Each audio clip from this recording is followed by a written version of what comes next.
ওস্তাদ, প্রথমত সুন্দর দেখে পরিষ্কার পরিচ্ছন্ন মতো একটা গরুর গোয়াল সিলেক্ট করতে হবে। এই দাঁড়া, গরু গোয়াল তো পাছি, আগে দেই গরু আছে নাকি। ওকে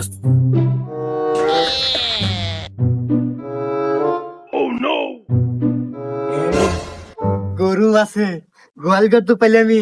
এখন দেখ তারপর কি আছে। তারপরের কাজ ওস্তাদ, 100% খাঁটি হালাল সরিষার তেল লাগবে। তারা এই যে খাঁটি সরিষার তেল নিয়ে আসি। হ্যাঁ, তারপর তারপর তারপর হচ্ছে এটা পরিপূর্ণভাবে সারা শরীরে ভালোভাবে মালিশ করতে হবে।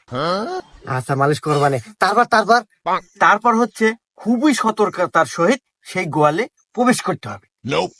তারপর তারপর তারপর হচ্ছে ওই আরো সতর্কতার সহিত বলতেছে যে গরুর দড়িটা খুলতে হবে।